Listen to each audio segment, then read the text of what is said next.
Hey,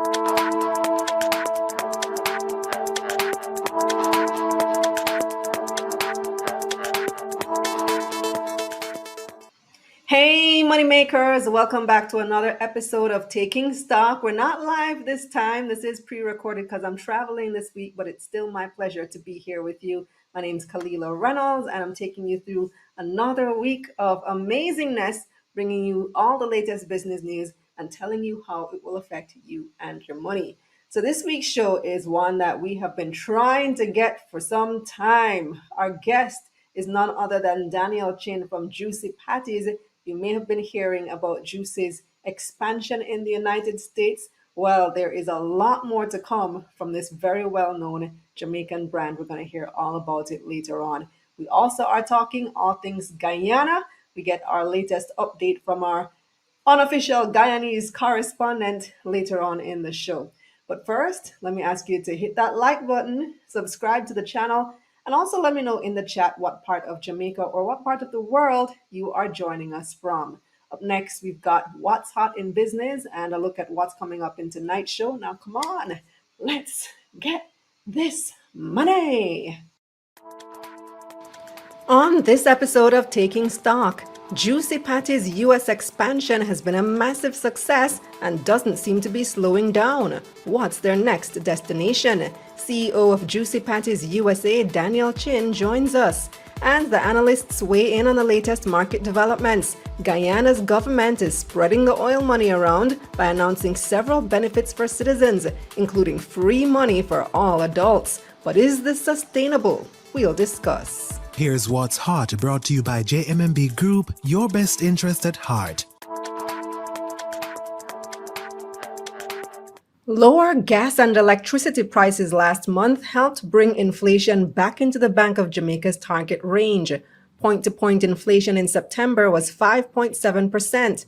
According to Statin, the decline in gas and electricity prices was enough to outweigh higher prices for some food items and increases in tuition fees. There was concern the BOJ would have to pause its interest rate cuts as August's inflation numbers peaked at 6.5%.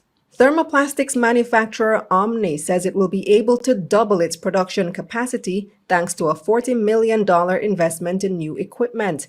Omni raised $500 million from its initial public offer earlier this year. The company said the new equipment will also allow it to expand its range by manufacturing new products. Prospective Scotiabank clients in the Caribbean can now open accounts completely online. According to the bank, you can open an everyday banking or payroll deposit account without visiting a branch. The company's platform will allow complete document review and personal ID verification remotely. Every Guyanese national 18 years and older will receive a one-off grant of 100,000 Guyanese dollars from the government. That's the equivalent of about $500 US. The number was revised from the 200,000 Guyanese dollars per household previously announced.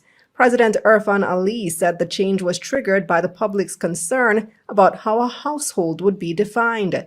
The president said eligible people will have to be a holder of a Guyanese passport or ID card and be 18 years as of January 1, 2024. Boeing's workers' union reached a tentative deal over the weekend to end the 5-week-long strike at the troubled aircraft maker. Some 33,000 workers have been on strike since September.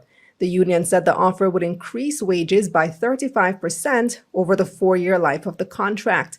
It will also increase company contributions to members' retirement accounts. The strike, which completely shut down manufacturing, has been a huge blow for an already struggling company. Last week, Boeing announced it wanted to raise $25 billion by selling bonds and shares. What's Hot, brought to you by JMMB Group, your best interest at heart. Are you thinking about taking out a loan, or did you already take out a loan and now you're struggling to repay? Sign up for my free webinar, The Real Cost of Debt, on October 28 to find out what questions you need to be asking your lender and what strategies you can use to manage your debt. The sign-up link is in the description. Let's get this money.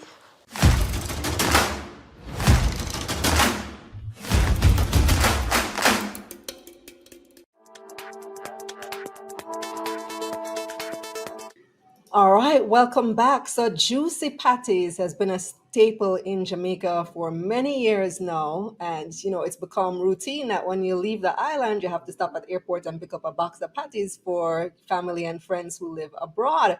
But guess what? That may no longer be necessary depending on where you're traveling to, because Juicy is now spearheading its, I want to say global expansion, but we're going to hear more. So they've started expanding in the United States, and there's lots to hear about where Juicy is going next and all the measures that they're taking, all the things that they're doing. It certainly is good news for those of you in the diaspora who have been waiting for this move for many years. Let's welcome to Taking Stock, CEO of Juici Patties USA, Daniel Chin. Hi, Daniel. Hi, Kalila. It's great to finally have you on. Yes, thanks for having me. I'm a huge fan.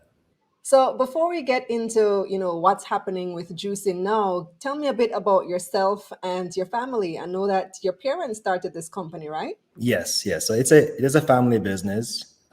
My father started this business when he was quite young, when he was only 16, and that was in 1979. 1979 at 16 years old. So was that like his main thing at the time? Was he in school? Was it a side hustle? What was it for him? So he had finished school at the time, and he saw an opportunity. He realized that the patty companies that were existing in Claren at the time, the meat was not as juicy as he thought it should have been. So he started making his own patties, and he called it Juici Beef Patties. So is it Juicy Beef or Juici Patty, the No. actual name of the company? So it started off as Juici Beef Patties, and eventually over time, we dropped the beef and just kept Juici Patties. Well, you dropped the beef, but many Jamaicans never drop that beef. They still call it Juicy Beef. I always wondered why some people call it Juicy Beef and some people just call it Juicy. Now I know why. So your dad, he came up with the recipe himself and everything? Yes. Nice. And how did you get involved in the business? Like, I know growing up in a family business, there may be an expectation, but there are some kids who rebel and say they don't want to do it. Well, I joined in 2014. I joined after studying business at university, and I joined and I never left. I love it. I genuinely enjoy it. Did you always know that you wanted to be involved in the family business? Were you groomed to do that? I always knew I'd give it a shot, and if it was a good fit, if I was a good fit for the company and the company was a good fit for me, I would stay. And I guess the rest is history. It was a good fit, and you're there now. Correct. 10 years. Yes. So tell us about this move into the diaspora now. How long has this been on the cards?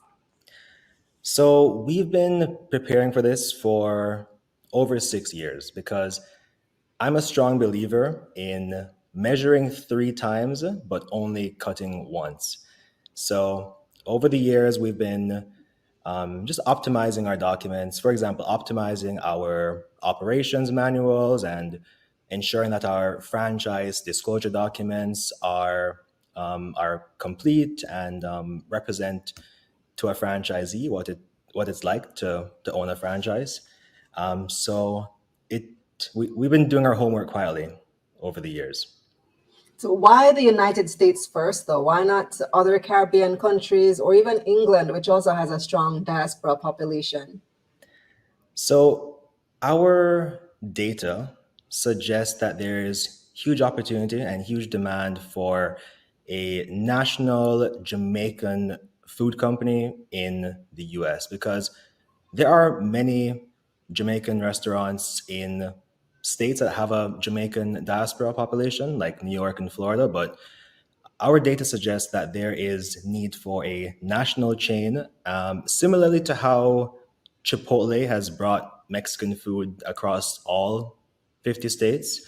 Our data suggests that there's opportunity for a large player for Jamaican food in the US, and nobody has done it, or no Jamaican company has done that in the US yet. I agree. The Jamaican brand is global. It is very strong, and Jamaican food is a big part of that brand. Very popular amongst not only Jamaican immigrants, Jamaicans in diaspora, Caribbean diaspora, but I think it does have the potential to be a major crossover product, just like Mexican food, like you mentioned. Oh, yes. Yes. Yeah. So is that your plan? You want to target all 50 states? You're looking towards national expansion and then global expansion? Well, we like to make decisions based on hard data, and we like to understand in Florida, in our four existing locations, who is buying our product. We like to ask them for their demographic details, to understand who our target consumers and target profiles are. And when we cross reference those target consumer profiles with US census data, we can then extrapolate how many locations, or how many locations we can justify opening in the US based on how many customers match those profiles in the US. And our data so far is showing that we can justify opening approximately 3,000 Juici Patties Wow. locations in the US. And what's amazing is that a lot of these states don't have a large Jamaican diaspora population. So it's quite exciting. Wow, 3,000. I'd love to see it. And you guys started off pretty strong with four in Florida. How did you settle upon the business model, the franchise model? Well, I love the franchising model for two main reasons. So, the first is it helps us to scale and grow more efficiently because for the effort it would take us to open one corporate owned location, we can open five franchise locations or even 10 franchise locations with the same effort. So, scalability is definitely one of the reasons.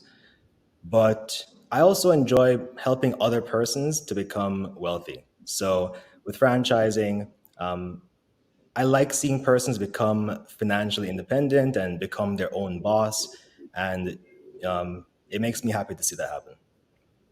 I love that. And with this business model, I imagine you don't have to be Jamaican to open a Juicy Patties. You just apply for the franchise, meet the requirements, and so on. Anybody can do it. Correct. For us, the most important criteria for becoming a franchisee is a good attitude. We want to choose persons who we can see ourselves working with for the next 5, 10, 15, 20, 30 plus years. And, we're just very we're fortunate to have found some great franchisees so far, and we're looking forward to working with them. How's it been going so far? So I remember when I saw the one in probably Fort Lauderdale open up, lines around the block, people were, swarming the place, product sold out. I guess that's an indication, but that was just the opening. So how has it been since then? Has it been consistently just selling off? Yeah, so the first 2 months were just insanity. It was extremely busy, but even it's been 7 months so far, and to this day, we're extremely happy with the results because we always predicted that the locations here in the U.S. would do well, but the actual results so far have exceeded our expectations tremendously. This level of success has kind of caught us off guard in a good way. Yeah, it definitely motivates you to move even faster as long as you have the right franchisees willing to partner with you. Correct. Correct. So I remember as well when you guys launched and there were concerns about not being able to get the product fast enough. Do they make it there at the location or is it imported from Jamaica? How does that work? So it's very important for us because we import the spices from Jamaica to the US. And that's very important because it just makes it a lot easier to make sure the taste is identical. That's the hardest part, matching the spices. But the stores do bake the patties every day.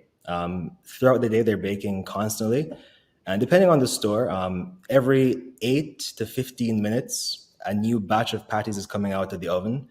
So that's important for us. We want to make sure that no matter what time a customer gets to the store, they're getting a freshly baked patty. So it's not the frozen product exported to the United States and they just warm it up in the oven. They're making it from scratch in store. No, we have a central kitchen in the US, and we send it to these stores from the central kitchen. Ah, okay. That makes sense. More efficient. So the newest location now is New York. Tell me how that's been going. Because Jamaican patties have been popular in New York for a long time. You go to any pizza shop, you can also get patties. Yes, yeah, New York is coming along. We have one location that is under construction, and we have 7 more in New York that Wow, should start 7. construction within the next couple months. They're just going through the permitting and architectural process right now. This is moving very fast, Daniel. Does it frighten you at all, the speed at which the franchise is growing? No, it doesn't frighten me. We have 17 construction sites in Florida right now. Either they're under construction or they're going through the permit approval process right now. And we could have grown faster, but we are intentionally taking it slow, relatively slow in the first year, because we just want to make sure that every franchisee gets enough support, attention, and training from us, head office, to maximize their efficiency. Will your central kitchen be able to keep up with this demand? Oh yeah, they will be. Okay. So where is the first location in New York? So the first one's going to be in the Bronx, and then the second one will be Brooklyn. Yeah, I thought Brooklyn would have been first, but I guess it depends on the speed of the franchisee too. Yes. Well, the Bronx is a pretty strong diaspora location as well. Both of those are happening. So after New York, where's the next location? So for the first 2 years, we're just focusing on Florida, New York, and Georgia. We have locations that'll open in Atlanta by next year. So just those 3 states for now. Yeah, Atlanta makes sense. Florida, New York, Atlanta. That's the trifecta right there for Jamaican diaspora. So tell me about, so what challenges have you had? Because like we've been saying, you've been growing rapidly. There are plans to grow even further. Have there been any challenges so far in dealing with this expansion? I think our greatest challenge was the actual construction of the first 2 locations, because for the first 2 locations, this was the first time that the architects are drawing a Juici location. It's the first time that the general contractors were building a Juici location. So there was a bit of a learning curve, and there was some challenges there. But now, these architects have drawn about 18 or 19 locations so far. So now they know a Juici location like the back of their hand, and the general contractors we work with various general contractors, but some of them are actually building multiple locations throughout Florida. So they there's that level of familiarity that makes things go a lot smoother now. You also got some private equity funding recently. What role does that play? That's actually not correct. Um, we have not gotten any private equity funding from anybody. Oh, where I get that information from? Premier Private Equity? I thought that was, I No, guess that's so something else. no, so we've signed 43 franchise agreements for the US, and one of those agreements is with Premier. Oh, so it was with a franchisee. Correct. Ah, So okay. Premier will That's where the be, information comes from. All right. yes. So apart from the United States, are there plans to expand elsewhere in the Caribbean and perhaps England? Yes, we have plans for other countries in the near future, but for now, for the next 2 years, we're just focusing on the US. Yeah, it makes sense. Build it out first and then expand the model. We're all looking forward to the day when Juicy is a global name. We think it is well deserved. It is about time that you take the Jamaican name and flavor profile to the world. And so a lot of people at home have been asking, would you guys ever do an IPO? No, we have no plans for an IPO. Oh, disappointing. You just let down a lot of viewers. Sorry. But I mean, it's going well so far with internal funding. So, hey, do what you got to do. Continue Thank you. along the. Well, before you go, Daniel, is there anything else that you'd like to share with us? Yes. None of this would have been possible without the Juicy team. So I just want to say a big thank you to the entire Juicy team. Right now we have over between Juicy and our franchisees, we employ over 1,900 persons across the US and Jamaica. And every single one of them has in some way contributed to the success and growth of Juicy. So I just want to say a big thank you to the entire Juicy team, especially the support team in the US that's been helping to train the franchisees. And our employee headcount is growing by 20 persons every month. So if you want to join the Juicy team, just show up at the location and scan the QR code, or just ask to speak with the manager. We're growing, and we'd love to have you on board. Wow. Thank you so much, Daniel. I'm very excited for your growth. And I hope to have you on again in another couple of years when you guys have become a global brand. And I'll be watching you on CNBC and Forbes and all the big players. Awesome. Thank you. Thank you. Thanks for coming on. All right, Daniel Chin, the CEO of Juici Patties USA. Now, before we go to tonight's break, our second break for tonight, let me ask you our poll question. So, here's your question. Should more companies switch to hybrid or remote work to help alleviate traffic? Because gosh, that traffic is a pain, especially now that we're moving closer towards Christmas. The traffic is only going to get worse and worse and worse on the road. I was stuck in it for a couple hours earlier this week. So, should more companies switch to hybrid remote work to help alleviate traffic? Here are your options. A, yes, the traffic is horrible. B, no, it will affect productivity. C, work is good socially. You got to have a social life, right? D, we need good work from home policies. Or E, other, leave a comment. Let us know what you think. Should more companies switch to a hybrid work from home model to help alleviate traffic? Yes, the traffic is horrible. No, it will affect productivity. Work is good for your social life. We need good work from home policies. Or other, leave a comment. You can take that poll over on the community tab of our YouTube channel or on the app formerly known as Twitter, now known as X. You can leave your answers in the chat as well. Up next, we've got your market recap, and the analysts are standing by.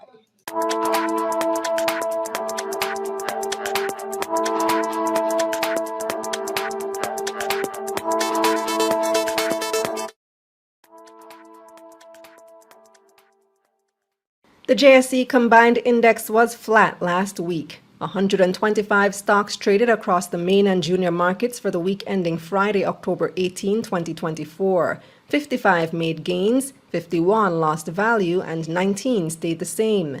74 million shares changed hands on the Jamaican dollar market, valued at $548 million. Trans-Jamaican Highway USD was the week's most traded stock, with 51 million shares changing hands. It started the week at 2 cents US. Meanwhile, its local currency counterpart traded the second highest volume. TJH JMD gained 6 cents to open Monday at $3.31. And QWI Investments rounded out last week's most traded. It started the week at 86 cents and was also the top gainer, up 21%. MPC Caribbean Clean Energy USD had the second biggest gain, up 20%, and CAC 2000 rounded out the top stocks, up 18%. On the losing side now, Key Insurance was the week's biggest loser. The stock was down 18% to open Monday at $2.20, while Knutsford Express lost 17% and Palace lost 14%. Over on the Trinidad and Tobago Stock Exchange, the composite index was mostly flat last week. Massey was the TTSE's most traded stock. It lost 1 cent to open Monday at $3.50 TT. Unilever Caribbean was TNT's top gainer, up nearly 3% to start the week at $10.79 TT. And on the losing side, National Flour Mills fell 3% to open Monday at $1.70 TT. Over in the US, the Dow Jones and S&P 500 were both up about 1% last week, while the Nasdaq was mostly flat. At the pumps, gas prices in Jamaica were up 25 cents last week, while regular diesel lost 25 cents and low sulfur diesel was down 43 cents. In foreign exchange, it took an average $158.93 Jamaican to purchase $1 last Friday. That's 23 cents less than the week before. Meanwhile, it took an average $114.93 Jamaican to purchase $1 Canadian. One British pound cost on average $206.85 Jamaican, and you could buy €1 for $175.88 Jamaican on average. Finally, on the crypto markets, Bitcoin prices were up 3% last week, trading at $68,185 US on Saturday, while Ethereum prices were stable, trading at $2,642 US on Saturday.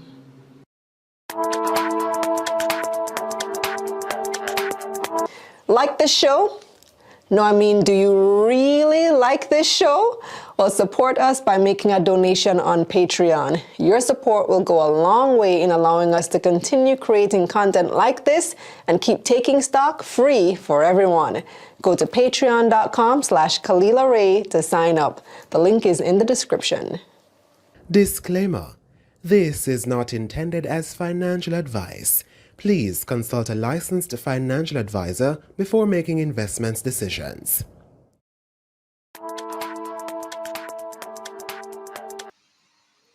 Welcome back, everybody. Remember to hit that like button, subscribe to the channel, and share with a friend. And also, thank you so much for your comments. Remember to follow us on Patreon, to subscribe to our Patreon, and make a contribution if you like what you see. So tonight's guest joins us all the way from Guyana. His name is Juici Abdul, and let me get his title right. He is a personal finance and business analyst. He's been on the show before. Welcome back, Juici. Happy to be here, Kalila. You get your $100,000 yet? I'll wait in. All right, so that's the big news this week. The Yep. Guyanese President Irfan Ali has announced that each Guyanese citizen over the age of 18 is going to get 100,000 Guyanese dollars cash. And I was confused because I'm like, wasn't it 200,000? Yeah. And they've changed it. So tell us what's happening. Right. So about 8 days ago, President Ali made a surprise announcement to the nation saying that he would distribute 200,000 Ghana dollars, which is about 1,000 US per household. So that announcement obviously sparked a lot of excitement, but immediately after, there was quite a bit of concern regarding specifically how a household would be defined. And over the ensuing days, that matter percolated throughout society. It eventually reached the highest levels of government where they decided to make a change. So then about 3 days or 2 days back, President Ali came and made a second announcement where he changed the previous announcement of 200,000 Ghana dollars per household or 1,000 US per household, and he's made it into 100,000 Ghana dollars per person. Every adult, right? So every person above the age of 18 with a valid passport or Ghana ID card is now eligible for 100,000 Ghana dollars, which is about, again, 500 US. So that makes that is what more is sense. taking It place. seems to be more equitable because some households have a lot of people, some households have few people. Yeah. But I imagine it's going to cost the government a lot more. Right. So the official number they gave for the 200,000 per household was 60 billion Ghana dollars, right? But what they're saying now is that because it's individual at 100,000, it's going to be substantially more. They haven't placed a figure, right? Officially, but obviously it sounds like it's going to end up being quite a lot of money extra than they previously allocated. So how has this been received in Guyana? I know how we received it when we heard it in Jamaica. We're like, must be nice. Wish it was us. Well, Because yeah, in context, the Jamaican government is giving back 20,000 Jamaican dollars per taxpayer, a right. compliant taxpayer, which is a lot less than 100,000 Guyanese Yeah. dollars. Is it a cash distribution or a tax It's supposed to be a deduction? cash distribution, yes. Oh, nothing off the taxes since they're already tax So it's compliant. gonna be Okay. like it's like 150 US They're dollars. about right. Well, okay. Well, with regards to how the atmosphere is regard since that second announcement with the 100,000 per person, obviously quite positive. Everybody's excited. You know, social media is lit with jokes about what people are going to do with the money. Um, so I think people are a little more relieved with regards to that whole thing with the household. A lot of those concerns are now gone. All right. However, things a little issues are starting to creep up, right? Like for example, there's the issue of if people from overseas, Guyanese overseas, will be eligible. So maybe they may or may not do something to prove residency. Although I don't believe that's going to happen because that's going to add a lot of complexity to the distribution process. All Hmm. right, and also as you know, Guyana has had a surge of migrants into Guyana. From Venezuela, sorry, 50,000 plus over the last couple of years due to the Venezuelan crisis. Some may have naturalized and have gotten IDs. So there's a little sprinkle of debate on that. I mean, but obviously sticking to the letter of the law, if you have a Guyanese ID card, you're in, and you're Hmm. above the age of 18. The one final thing is that some of the children to adults in transition are a bit mad. Those who are becoming 18 years old within this calendar year, they won't be eligible because this cutoff date is 1st of January 2024. So Hmm. those who are becoming 18 throughout this year won't be eligible, and they're a little angry as well. But overall, that's those are just sprinkles of issues. 1%, 2%. The 98% of the sentiment is mostly positive. So when will the money be paid out? They've started the distribution immediately. I don't think it's money being handed out immediately. I think the planning phase has commenced. So I think that's where they're at. It's only been 2 days. Hopefully, within the next 3 to 4 days, we can get a little update on that. But they So how seem are to they distributing then? right. Um, Again, there's very little information, right? But it could be house to house because a lot of people are unbanked, to be honest, right? Exactly. That's what I was thinking. We have the same problem here. Yeah, a lot of people are unbanked. Some, I don't know if they're going to implement a mechanism for direct bank transfers. So that's one option as well, you know?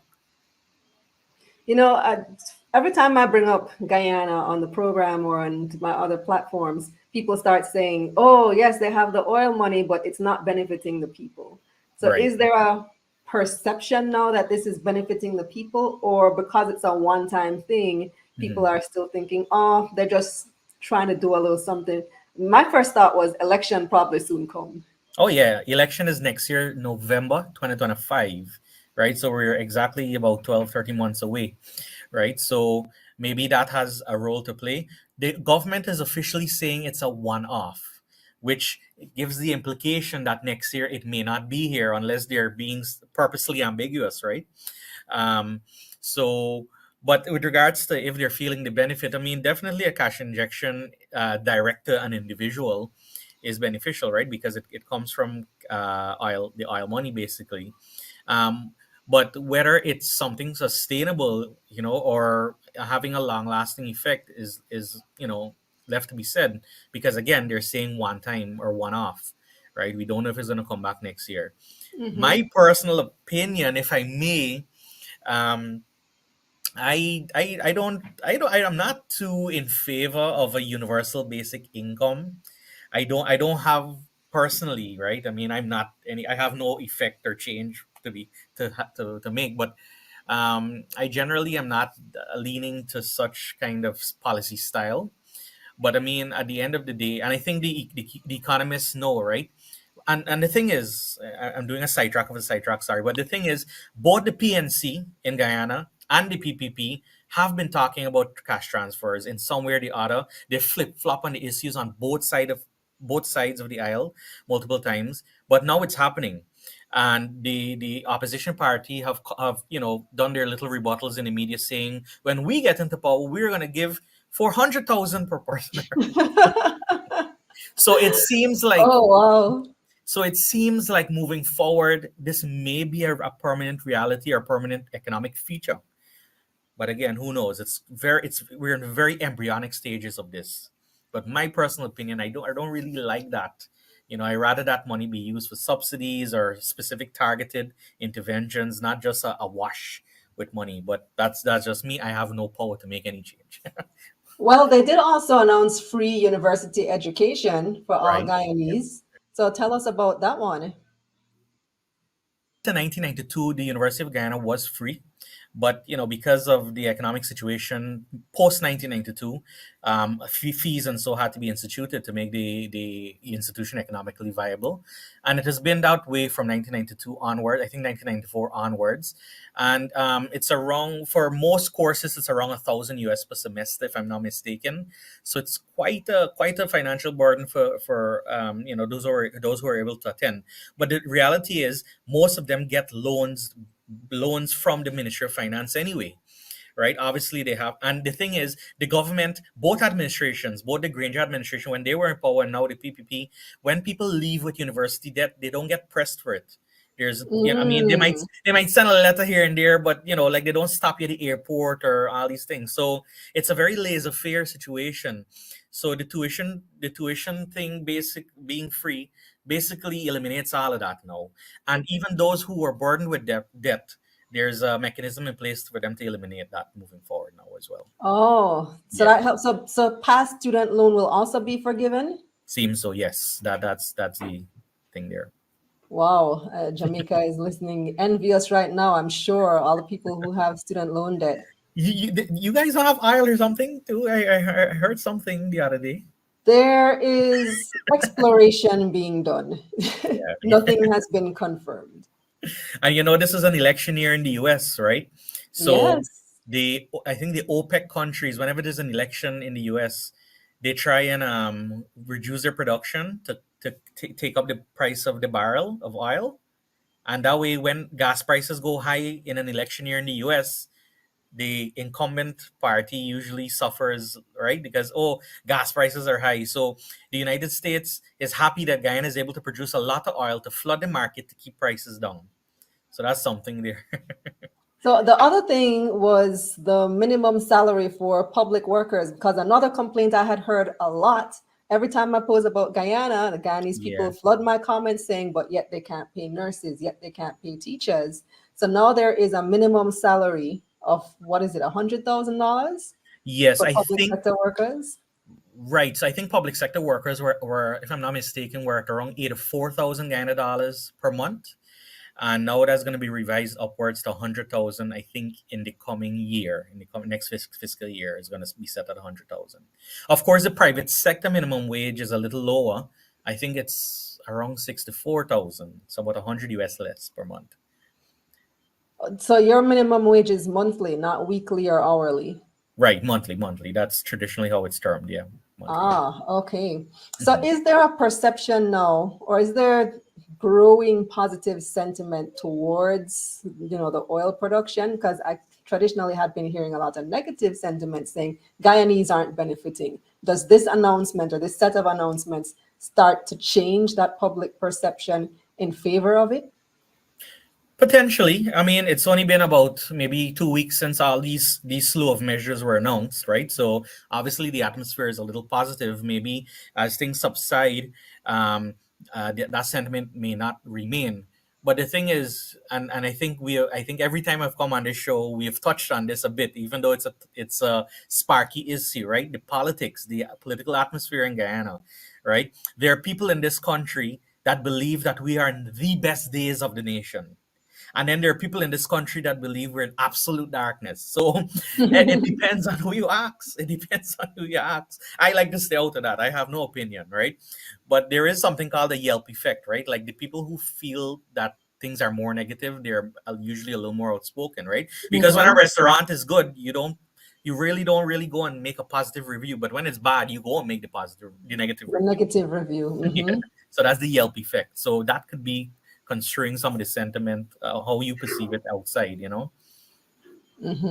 Well, thank you so much for the latest updates, Uni. Is there anything else that we missed that No, you want man. to I mention? think you're quite thorough here with with the new updates in the last couple of weeks. You touched on the main ones, yeah.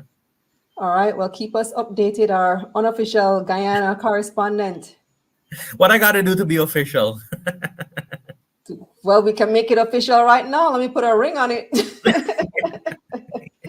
Our official Guyana correspondent, Uni Abdul. Happy, happy. I'm happy. Awesome. So we're going to take our final break and come back.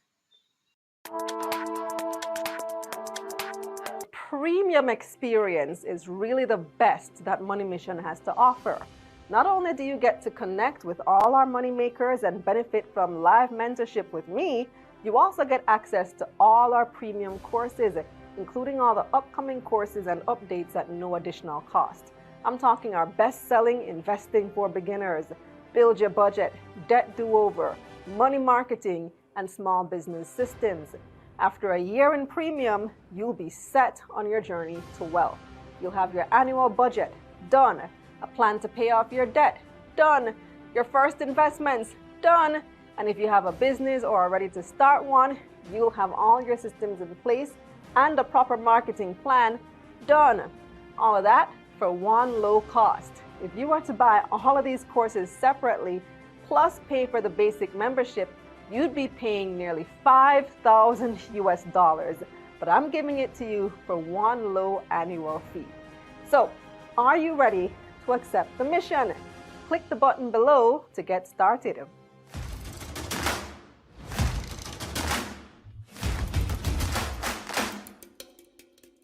That's our show for tonight. Thank you guys so much for joining us. Very interesting set of conversations. We're looking at the Jamaican diaspora in the US. We're looking at Guyana and all the new developments there. And so many things happening, locally and internationally. As Uni mentioned, the US presidential election is coming up just around the corner in really just days at this point in November. And we'll be paying attention to that as well. Now, on October 28th, we are having our free webinar, The Real Cost of Debt. So make sure that you sign up for the webinar. We are going to be looking at debt management, at strategies to reduce your debt, as well as if you are looking to get a loan right now, what are the things that you need to know? There are quite a few things that can help you to get the best deal on a loan, the lowest terms, the lowest interest rate, the lowest fees, among other things. So this is one that you don't want to miss. And at this webinar, I'm going to be launching our newest course, which is Debt Do-Over, the revised and improved Debt Do-Over course inside Money Mission. So if this is something that you have been bashing yourself about being in debt, listen, we've all been there, done that. We've all had some level of debt before, but there are ways to reduce your debt quickly and to improve everything about your financial situation. The objective here is to start preparing you for wealth, because you can't pursue wealth if you have debt hanging over your head, especially high interest debt. So mission 3 is going to be investing for beginners, and then we move on to real estate and entrepreneurship and all that good stuff. But first, you got to deal with the debt. So sign up. The link is in the description. Now, also, you want to subscribe to the newsletter. You can go to getmoneynews.com so that you don't miss any updates. Subscribe here on YouTube. Hit those post notifications so that you get alerted when new videos drop. Subscribe on Patreon. Support us on Patreon. Help us to make this show a reality each and every week. Turn on the post notifications. I said that already. Follow me on Instagram, TikTok, and Twitter, all over social media at Kalila Ray. That's KALILAHREY. Look out for the spelling, because there are so many, dozens of impersonators, especially on TikTok. People pretending to be me. They're going to jump in your DMs and tell you to invest in crypto or whatever it is that they're trying to sell. It is not me, guys. Block those people and report them immediately.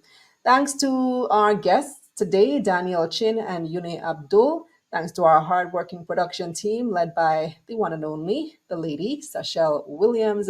And thanks to you for watching. I'm Kalila Reynolds. Until next time.